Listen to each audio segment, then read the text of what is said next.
This is a 2026 Tesla rear-wheel drive, and it has the extended battery in it.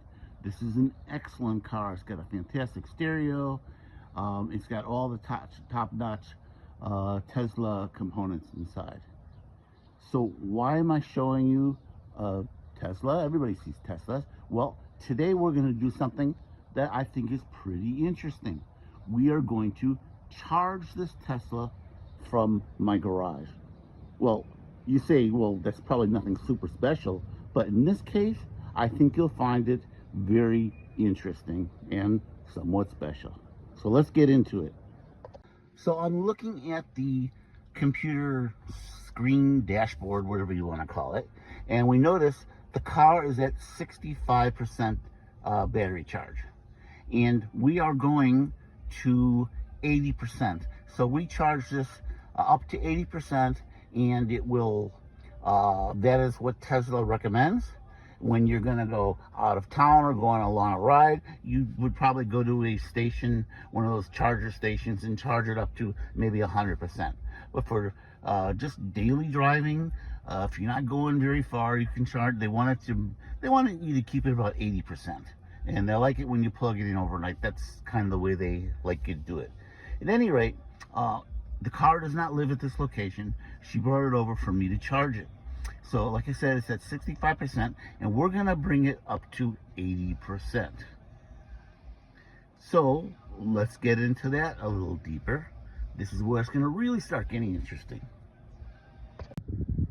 What you're seeing is solar panels. I got one array of four 450 watt bifacial solar panels.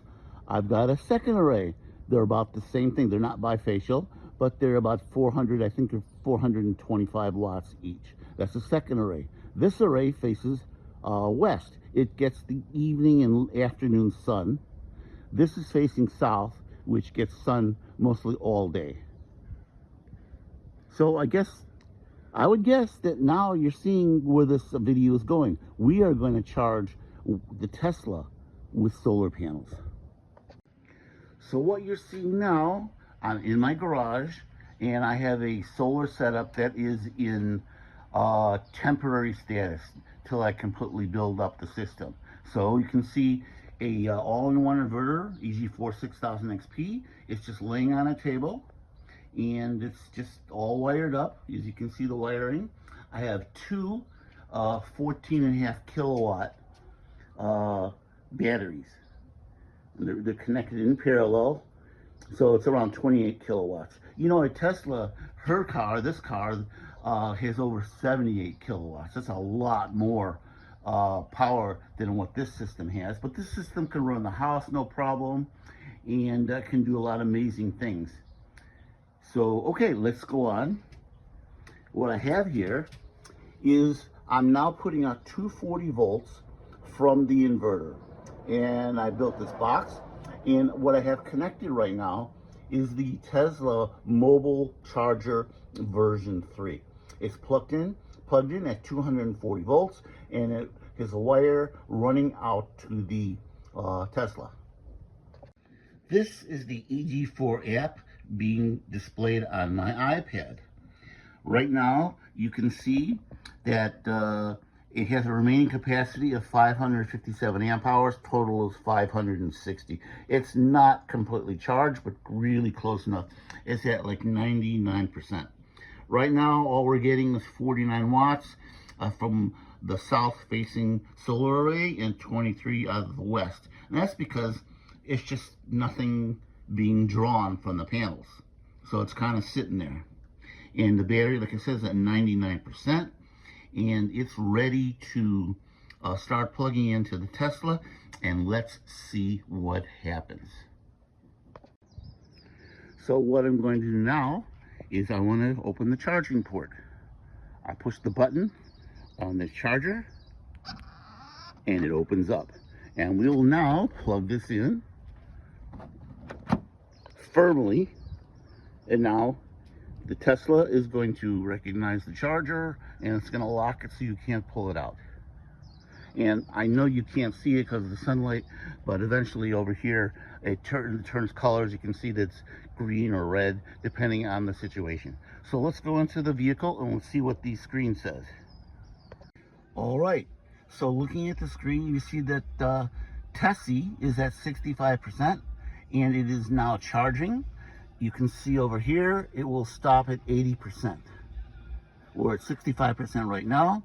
I have it set to 20 amps of charge, and it says it can go to 32 amps with this connection. Some of these connections you have, you build it into your house, you can get as high as 40 or 50 amps, okay?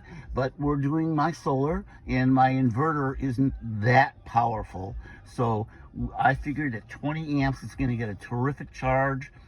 Should get 35 miles added every hour, and that's pretty good. I used to do it 110 voltage, and that would take, you know, from 65% to 80 would take almost 13 hours. Now it should take an hour or two.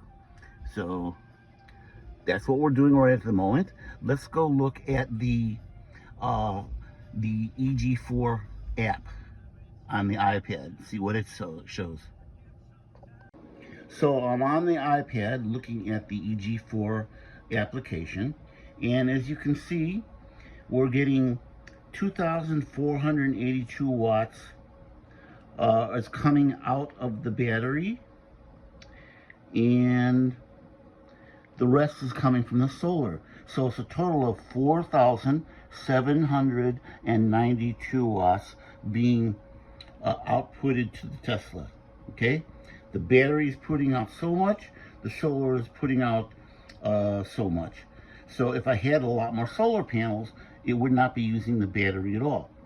I could do this when the sun is down off the batteries, and it would draw from the batteries. And of course, it would drain the batteries a lot quicker than now, because now at least half of the power is coming from the sun. Again, I could use more solar panels, but this is just the initial testing and figure out what's best. So right now, one set of panels is putting out 140.7 volts, and the second set is putting out 153.2 volts. And we're getting on the west facing panels is only 1100 watts because it's not really fully engaged with the sun at the angle right at the moment. The south facing panels are doing 1,455 watts, which is pretty good. So total, we're getting 4,792 watts into the Tesla. Back in the Tesla, looking at the screen, and I'm looking at the charging information. And if you look up at the right top left of the corner, you see 2 hours and 50 minutes time remaining to finish the charge, up to 80%. Started at 65, going to 80%. So it's only, you know, almost 3 hours, and that's not bad. If you had it at 110, this would have taken 12, 14, 16 hours to charge the car. So in this situation, this car is not driven very much at all. It's not even taken on the highway. So in a case like this, where you have the car which uses very little mileage, 5, 10, 15, even 20 miles a day, you would be able to charge off this solar system, you know, every couple of days for free, like forever. So that's pretty amazing. If you're going to go farther away, then of course you're going to go one of those super stations, and you're going to pay whatever it costs, and you're going to charge it up to 100% and be on your way. But if you're mostly just around town all the time, this is like free solar charging to your Tesla. So I think this is pretty cool. What do you think?